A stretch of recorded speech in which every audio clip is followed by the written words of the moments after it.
Welcome everyone to my YouTube channel again. Today we have a special guest, an expert on the Epic of Gilgamesh, Sophus Helle. He holds a PhD on comparative literature from Aarhus University from 2020 and an MA in Assyriology from the University of Copenhagen from 2017. And after that, he published two major translations. One is on the Enheduanna. She was the first priestess from the city of Ur, who lived more than 4,000 years ago. And then also a major translation on the Epic of Gilgamesh, which we will talk about in the interview today as well. I'm very excited to have you here. Thank you very much for coming to this channel. And we will start right away, I think. So the first questions would be about the literary history of the Epic of Gilgamesh. And the first question would be, how was the Epic of Gilgamesh transmitted through the ages, and what challenges did it face in terms of preservation? So first of all, thank you so much for having me. And second of all, that's a really good question. I think it is one of the very interesting things about the Epic of Gilgamesh that we can follow it in so much detail as it moves across the ages. So for example, with Homer, we assume that there is this like long oral background before the epic came into the form that we have it today, but a lot of our reconstruction of that background is guesswork. With Gilgamesh, we can really follow how the text changes over millennia and how it moves across languages and across formats.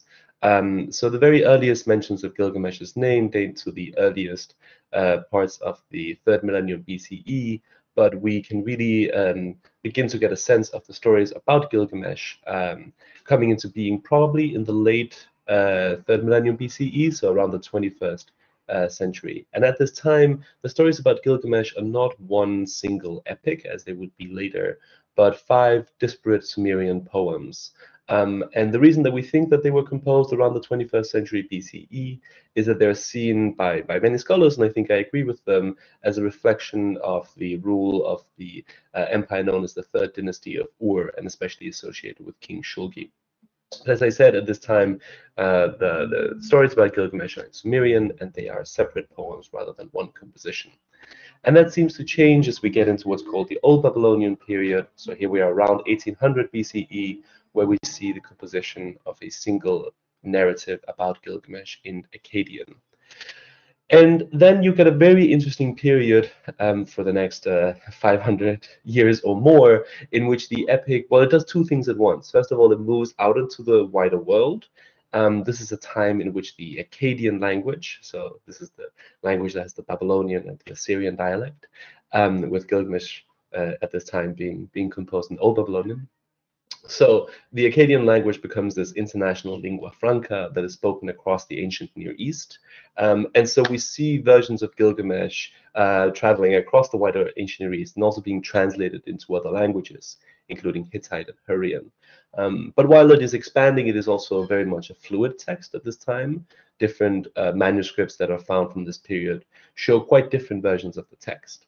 And then we see at the very end of the 2nd millennium BCE, so probably around year 1100, 1200, it's quite difficult to know for sure, we see the composition of what's known as the Standard Babylonian version of Gilgamesh. And so Standard Babylonian is a dialect of the Akkadian language that was often used for literature. And it's a little like Homeric Greek or Hochdeutsch. So this wouldn't have been spoken by people on the street, but this is, this refined literary language. And that's the version that then becomes dominant for the next 1,000 years. And this version of the epic gets composed at a time when we see a number of Akkadian texts, both literary texts like Gilgamesh, but also texts of divination or text of medicine or text of astronomy and astrology being not so much composed anew as re-edited and standardized. And one of the texts, the ancient Babylonian text that describes this process, compares it to like all of these tangled threads that are all tangled up, being like separated out and woven into new compositions. And that is probably how we should think about the composition of the Standard Babylonian version as well, that these previously fluid texts were sort of brought together and standardized. And then in that format, it circulates, as I said, for about a millennium before it eventually disappears along with the rest of cuneiform cultures. During the 1st millennium, we know it from two main sources. We know it from the royal archives of the Assyrian kings, where we have these absolutely gorgeous manuscripts that were found in the city of Nineveh as part of what is often referred to, perhaps a little inaccurately according to some historians, but the term has stuck, as the library of Assurbanipal. And there are these like gorgeous manuscripts of the text that are really the foundation for our knowledge of so much of the epic. And at the same time, we know that Gilgamesh was used in schooling, so school students would be made to copy out parts of the epic as they were learning to write cuneiform, and were introduced to the literary world of the Akkadian language. So that's sort of like the ancient literary history of Gilgamesh in 5 minutes. As for the challenges, I mean, like there are a number of challenges that it faced along the way. But a lot of this has to do with, well, we don't exactly know how the epic, I personally imagine that there will be two strands of transmission for the epic throughout this entire time period that I just sketched out, that there would have been a written tradition about the epic and an oral tradition about the epic, and maybe even a separate visual tradition about the epic that was transmitted by those who made visual representations of scenes from the epic. And I think one of the big questions that we can't really answer with the evidence at hand, and maybe we'll never be able to answer, is what the relation between these three traditions about Gilgamesh were. But I would imagine that as I see the evidence, and like this is very much open to discussion and to other interpretations at the moment, but it seems to me that the epic becomes more and more a written affair over time, and more of a scholarly affair. So it becomes perhaps less known by people on the street, and more this like scholarly compositions that would have been taught to scribes and became a part of their scribal identity. But it's quite difficult to know at the moment. That's so interesting. Thank you very much for this concise summary. It's super interesting. Really, I would love to talk so much more about that. But I want to get through with the questions as well. So you already talked a lot about like the preservation and how it changed from like the oral to the written tradition. And I just wanted to quickly ask you whether you can tell us a little bit more about the different versions of the epic. As you mentioned already, the standard Babylonian version of the epic. Why is this seen as standard? Does it refer to the language, or is it also referring to the text as it is? Yeah, I mean, and thank you for that question, because it's a good occasion to clear up a bit of ambivalence about this. Because on one hand, the reason that we call it the standard Babylonian version is not like the standard Babylonian version, it's the standard Babylonian version, if that makes sense. So the standard Babylonian dialect is, as I said, a dialect of the Akkadian language. That being said, we definitely do treat the standard Babylonian version as the standard version. And the reason for that is very straightforward. It is the best preserved version. So the old Babylonian version comes with a lot of holes, like it's quite difficult to reconstruct the plot in its entirety. And we're very dependent on the standard Babylonian version to understand the old Babylonian version. And also sometimes the other way around. There are holes in the narrative of the standard Babylonian version because the text has not been preserved in its entirety. There are these fragmentary sections where we can't tell what's going on, and some of the holes in the standard Babylonian version refer with the old Babylonian version. So they're like they sort of they help each other along, let's put it that way. But the standard Babylonian version is both longer and more fully preserved, and so it does make sense to treat that as the starting point for understanding Gilgamesh. And then you can go into the nuance of seeing how these stories differ from each other.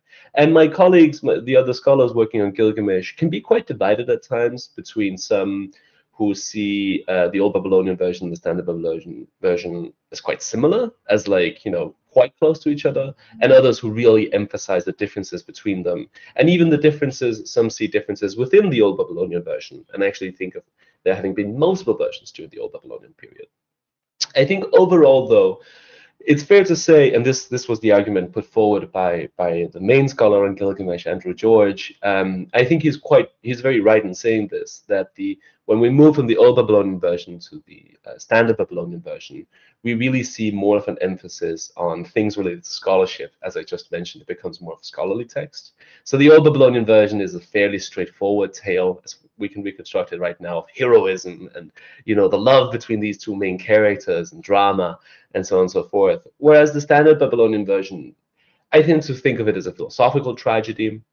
It does have still this passion of the main character, but the narrator who is relating these events seems much more melancholic, much more sober, I think, in their reflections on what the story means for humanity and our place in the world. So yes, I do think the text becomes more philosophical at times, a little more, perhaps also a little heavier in one sense, but also more complex. Thank you very much. That's really, really interesting.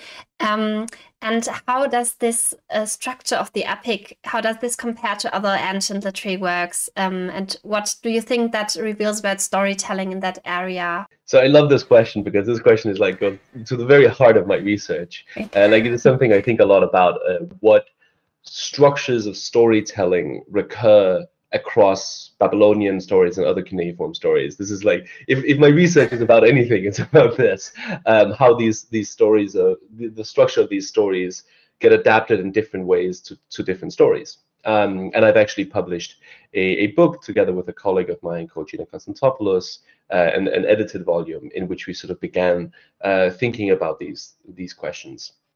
But one example that I have personally been fascinated by is how Gilgamesh has this very clear division into two parts. The first is a story of love between these two heroes and their triumphs in battle against the monster Humbaba and then against the bull of heaven. And in this part of the story, the heroes go westward and come to this magical forest.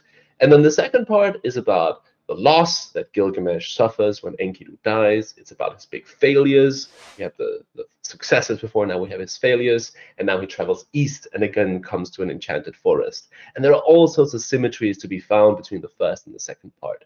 And that is definitely a larger pattern in cuneiform cultures. To name just one other examples, but there are like many other examples. I was about to say hundreds, that's an exaggeration, but there are many other examples of this.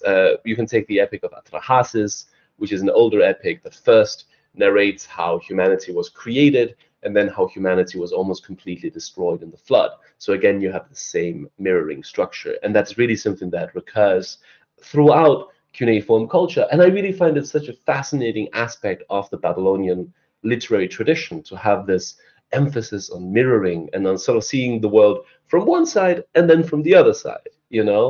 I often think there's that Tony Mitchell song, that album that goes through the various perspectives on love and then says, I've looked at love from both sides now. And I think that's one way of summarizing Gilgamesh.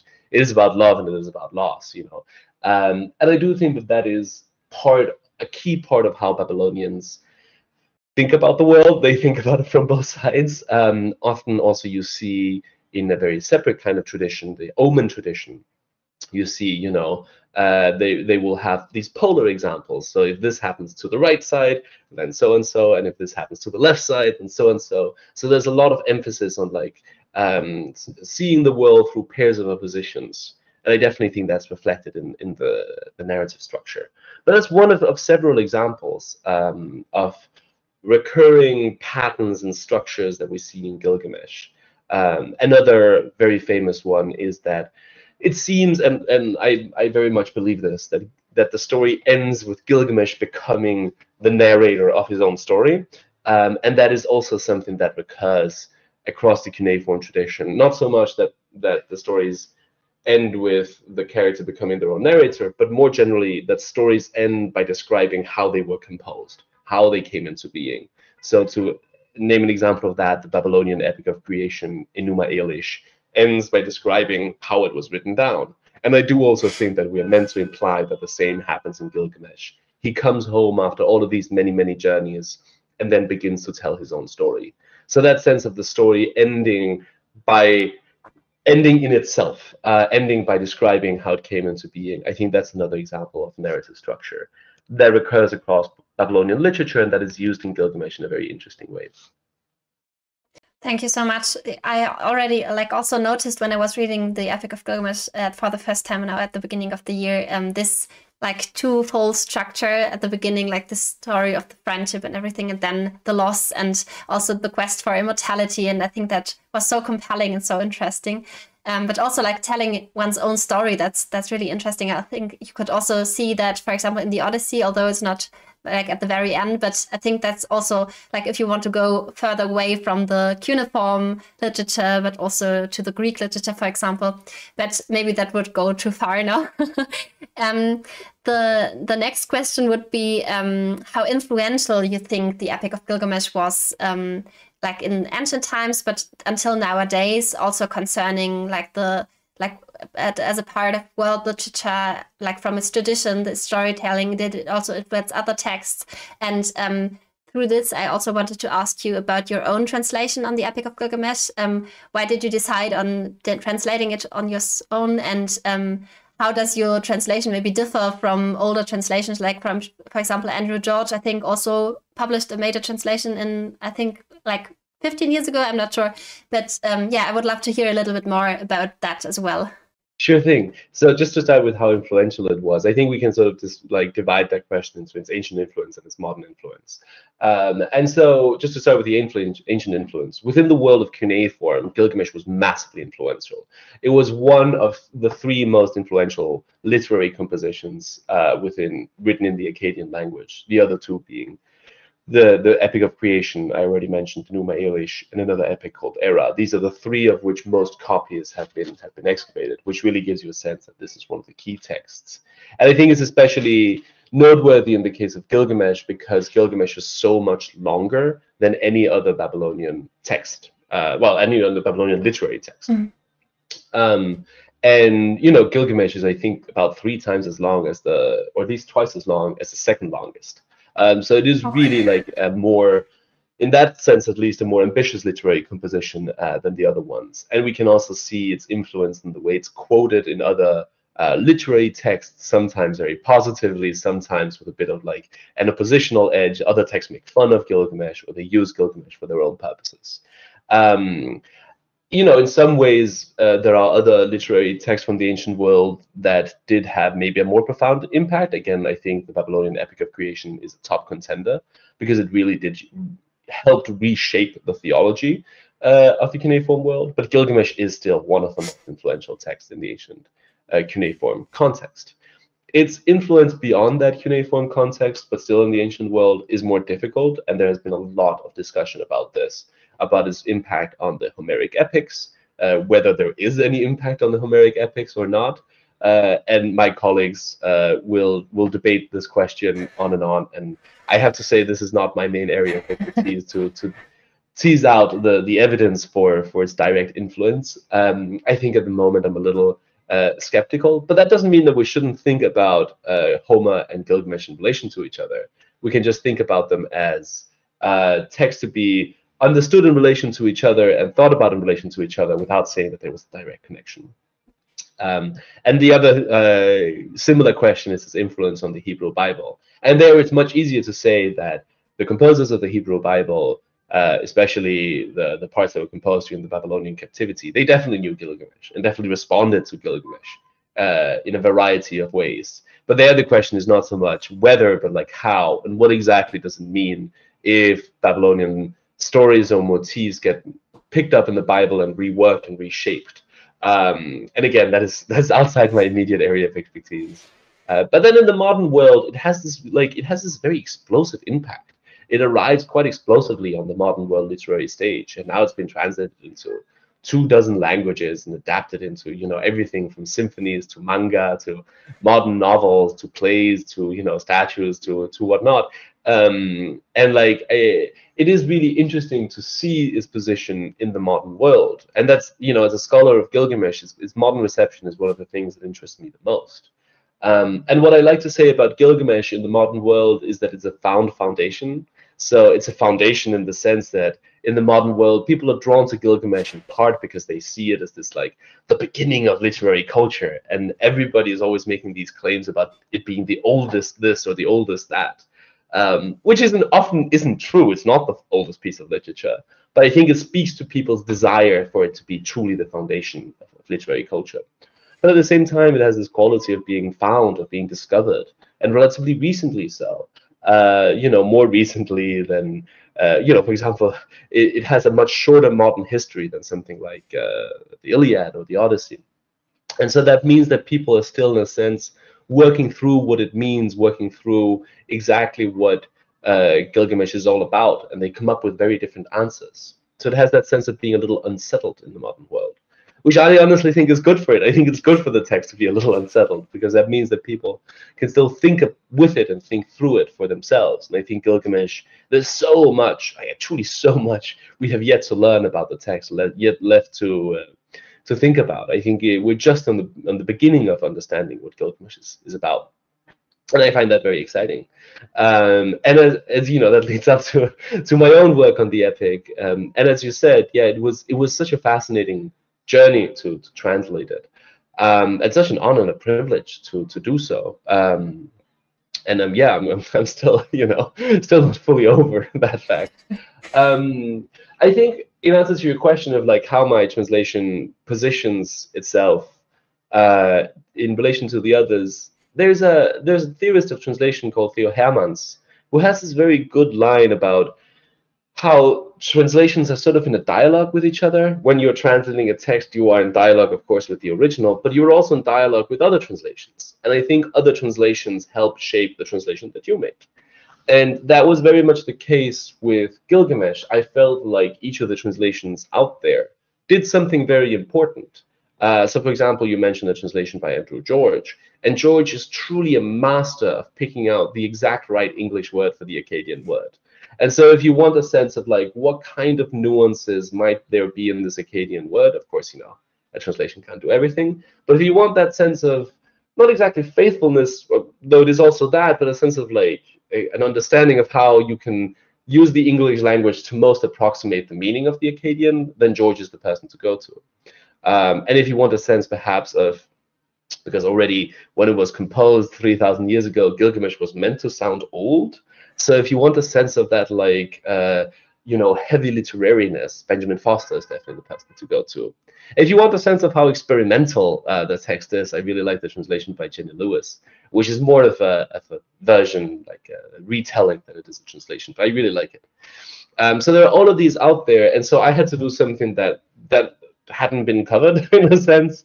And one of the things I felt I love about the epic, but that hadn't been fully reflected in the existing translations, is its love of alliteration and other verbal games like that. It has these gorgeous lines that are really like tongue twisters almost. And so I tried to recreate that in my English translation and really emphasize that it has a lot of like patterning of the words and sounds. So that's what I tried to emphasize. Wow, that sounds great. I would love to be able to understand that in the original, but I'm sadly not able. Not yet. Let's see. There is a new version at the Electronic Babylonian Literature project where you can see the translation on one side and then the original on the other. And you can use your cursor to hover over the words in the original, and then you can see what each word means. So even if you can't read Akkadian, you can get quite far into the text through the EBL portal. And you can see, there's clearly like this letter keeps getting repeated in this line or whatever. You can get a little sense of it. And if you want a sense of how it might have sounded, there's another project. So this first project was called EBL, Electronic Babylonian Literature. The other is called BAPLAR, BAPLAR, where a variety of Assyriologists have recorded what they think ancient Near Eastern texts, including Gilgamesh, might have sounded like. So you can get a little sense of the magic of the poem that way. Well, thanks. That sounds great. I will definitely check that out and maybe also link it below. Thank you very much. Now, I also want to talk a little bit more about the storytelling and the narrative structure in detail. As you also said, this is like your area of expertise. I think that's really interesting.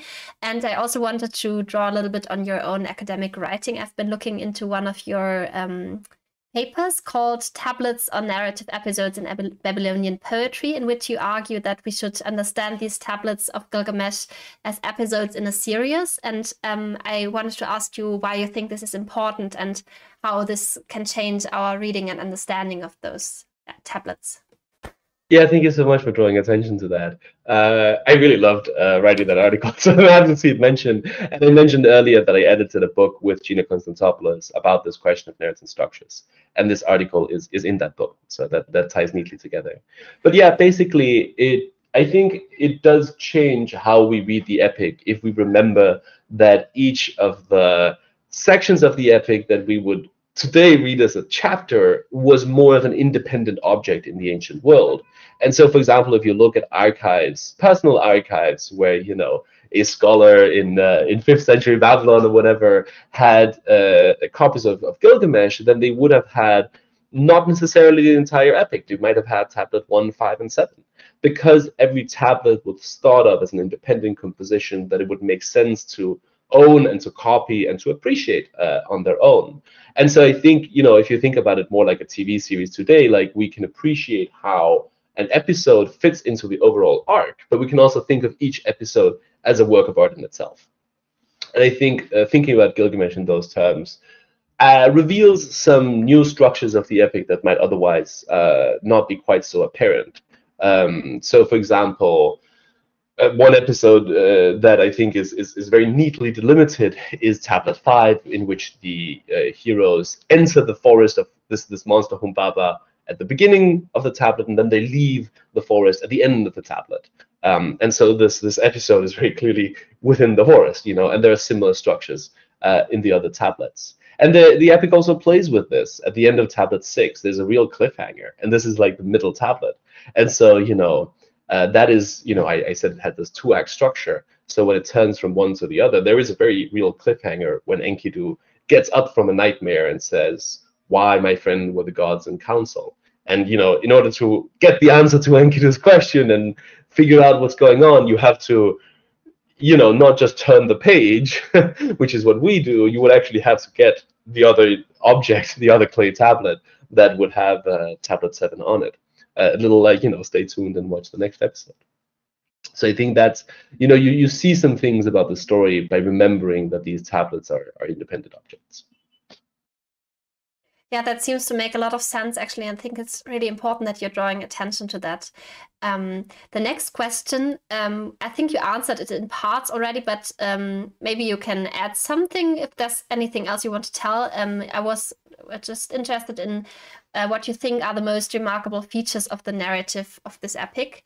You already mentioned this 2-act structure. Is there anything else that is striking to you that you haven't mentioned yet?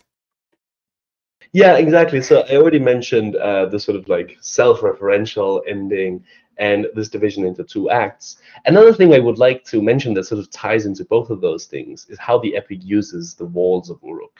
So, with Tablet 5, I said, like, the structure of this episode is very physically mapped onto the structure of space. They go into the forest and then they come out. And that's also the case in the epic more broadly. And so in the very beginning of the text, we get a description of the walls of Uruk. And then at the very end, as Gilgamesh is becoming the narrator, he starts by the walls of Uruk. So that sense of like self-referential ending is also a sort of circular structure, that the walls are mentioned at the beginning and they're mentioned at the end. And so they the walls surround the text and they surround the city, almost turning the epic into a little city of its own. And again, just like Tablet 5 is within the forest, so the entire epic is sort of surrounded by these walls. But at the same time, the walls are mentioned one other time in the epic. So they're mentioned in the beginning, they're mentioned at the end, and they're mentioned in the very middle at this moment when we turn from one act to the other. The goddess Ishtar goes up in the walls of Uruk and says, "Woe to Gilgamesh." And that is when his, all his love and his triumphs turn into loss and failure, when she says "woe" on the walls. So the walls really help you understand what the structure of the epic is through the ways that they are repeated throughout the text. And I think that's wonderful that the epic is so self-aware and so able to, communicate its narrative structure to the reader. And I love structures, so the clearness of it is very appealing to me. In part because the epic describes the walls in the beginning in a way where you get a sense, and this has been argued by a professor named Annette Skoll, you get a sense that the epic is using the wall as a metaphor for itself, right? and it says that about the walls that it is constructed of clever brickwork, and you sort of again get the sense when you're reading the story that it is a cleverly put together story. So I really like that set of metaphors.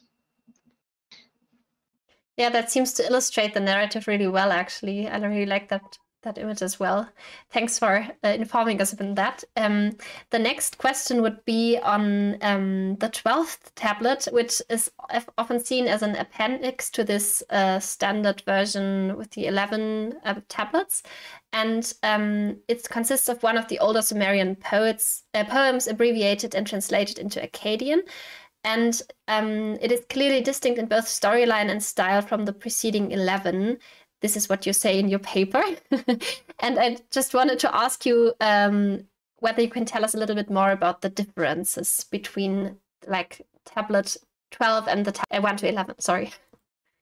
Yeah, absolutely. This is such a fascinating aspect of the text as well, that it has this appendix to it. So the reason that it's narratively incongruous is just that, you know, it seems to be a new story. Like, we've had this whole drama of Enkidu dying and Gilgamesh searching for immortality and not finding it and so on and so forth.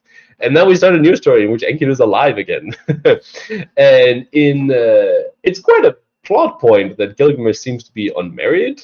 It's not explicit a plot point, but it seems to linger as quite strongly in the background of the first 11 tablets, and now he does have several wives in this tablet 12. So there are several things about this that make it more of an appendix than a natural continuation of the story. But yes, exactly as you mentioned, I said earlier that there were these 5 Sumerian poems, and this is an Akkadian translation of one of those 5s.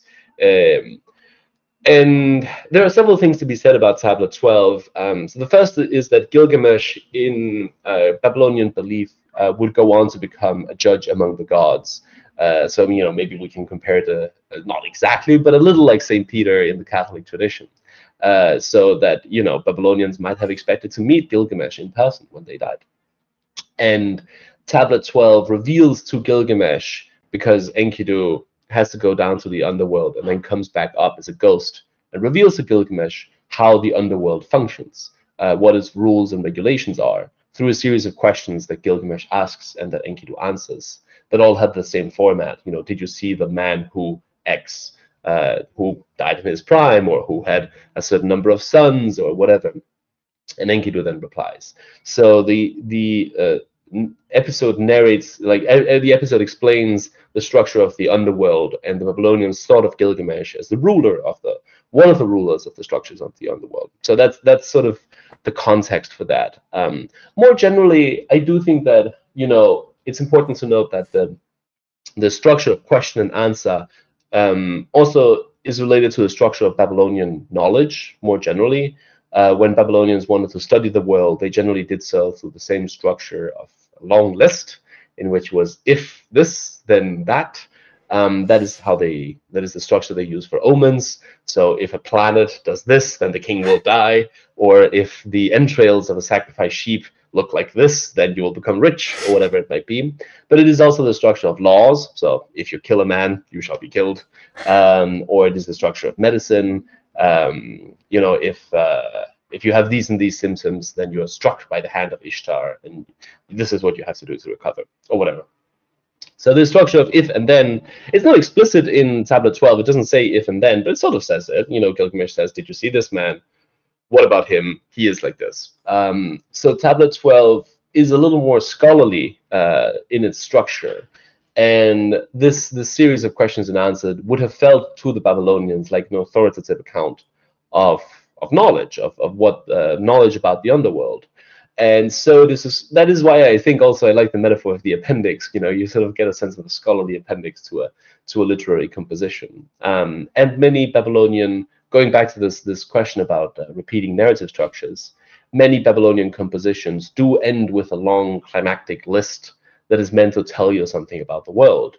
To go back again to the Babylonian Epic of Creation, that ends with a list of the 50 names that the god Marduk acquires. And you can understand what the god Marduk is like by looking at this list of 50 names. So in the same way, Gilgamesh has this added list of what the underworld is like.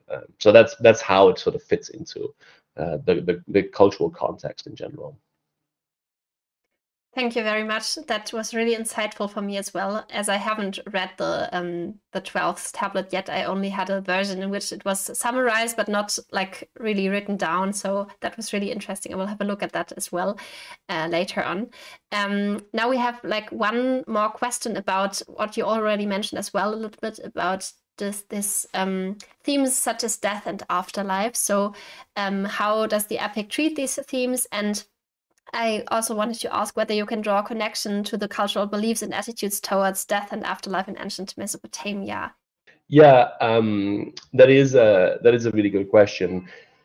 I think one way of understanding Gilgamesh, and this was discussed among others by an Assyriologist named Torkel Jakobsen, is an exploration of the different attitudes that one might have towards death. So, Mesopotamians, they were every bit as different as people today are from each other. So they had different perspectives on death. And the culture allowed for different perspectives of death. And you can see Gilgamesh as running through those different perspectives. So just to take one example, in the first part of the story, where we're in this more like heroic mode, we're fighting these battles and we're winning them, then Gilgamesh seems to be attached to a notion that you can build an immortal fame for yourself, and that it is okay if you die in the attempt to become famous, because at least you will have this reputation that will outlive you. And that's one attitude towards death. It is also notable in that part of the story that Gilgamesh says this, but doesn't exactly live it. So he is often very scared of battle, even as he says, "Oh, I'm not scared of battle, because I will have this enduring name for myself." So already there, the epic is beginning to tease out some of the different attitudes towards death, including a more emotional one and a more aspirational one. But later towards the epic, Gilgamesh will see his best friend, possibly lover, but he will see Enkidu die, and he will see the reality of death. He will see death as decomposition.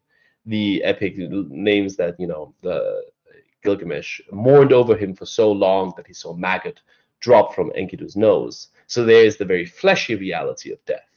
And then Gilgamesh goes on this adventure to become not figuratively but physically immortal and get actual eternal life. And that's, again, a very different attitude towards death, and an attitude of absolute insistence on trying to prolong this particular life as long as possible. And again, a very emotional reaction in many ways of saying, saying no to death. And then is eventually brought to the realization that that is impossible through the story that he hears from the immortal sage Utanapishti, who is himself immortal, but explains to him why he cannot achieve immortality.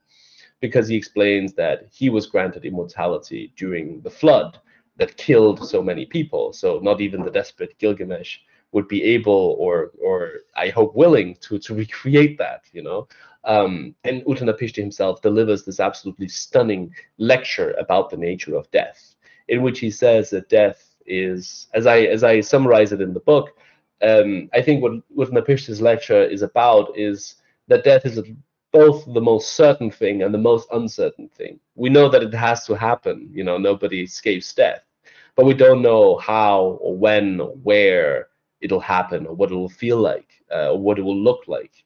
And Utanapishti's very powerful monologue on death, which is very short but very, very powerful piece of poetry, bring those two aspects of death up against each other. And then eventually, after Gilgamesh is confronted with the impossibility of achieving eternal life, he says, Utanapishti, where shall I go? Everywhere I look, death. Death sits in my bedroom. So that is, again, another different kind of attitude towards death, a more resigned but still very painful encounter with death. And then the epic seems to suggest, depending on how you interpret it, but it does seem to suggest that Gilgamesh finds some sort of peace in the composition of his story, suggesting that that is one possible escape from death, that if you have literature to carry your name through time, and readers who will give you their life force when they breathe their spirit into your words, that is one sort of escape from death, at least a partial one. And so all of these, and more, all of these different perspectives on death and reflections about death are sort of explored over the course of the epic. some of them unique to Gilgamesh within Babylonian culture, some of them very common. So yeah, I think it is a very powerful poem in that sense, and what it tells us about death. And it doesn't deliver us a single message, but it sort of takes us through a different set of possibilities. Thank you very much. I think that's also probably one part of what makes the epic so powerful and also so relevant until today, that we kind of think about it in so many different ways. The final question I would have is just, what do you like most about the epic? And are there also other works of Babylonian literature you can recommend? You also already mentioned some of them, but maybe there's like one of them your favorite, or anything else you would like to recommend to people who are just getting into Babylonian literature? Yeah, so I mean, a lot of the ones that I already mentioned are great works of literature. We are now publishing a new book on the Babylonian Epic of Creation, Enuma Elish, that I mentioned, and so that will be coming out, and that will hopefully give readers a new sense of what that work is about. I also very much love epics like Atrahasis that I mentioned, and Era that I also mentioned briefly. These are great works.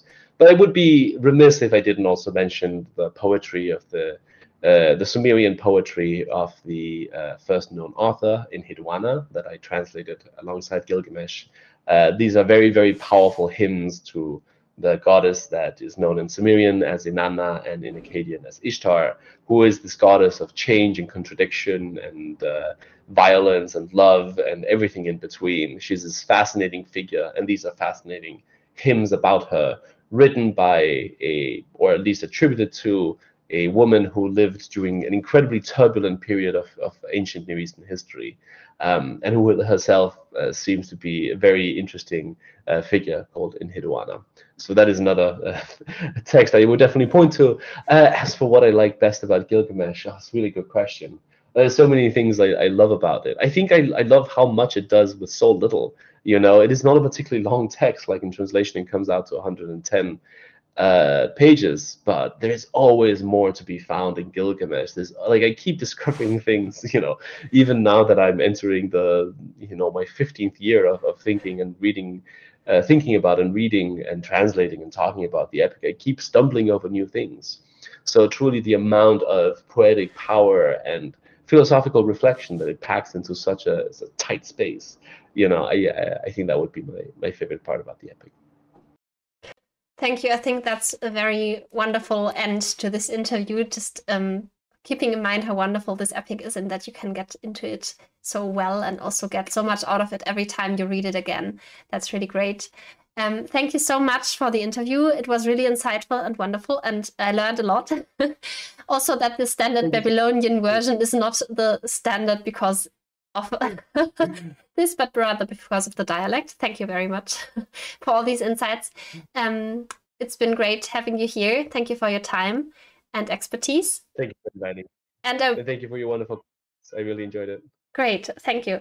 And I wish you all the best with all your upcoming works, also on the Enuma Elish that you mentioned. That sounds really interesting as well. Thank you very much.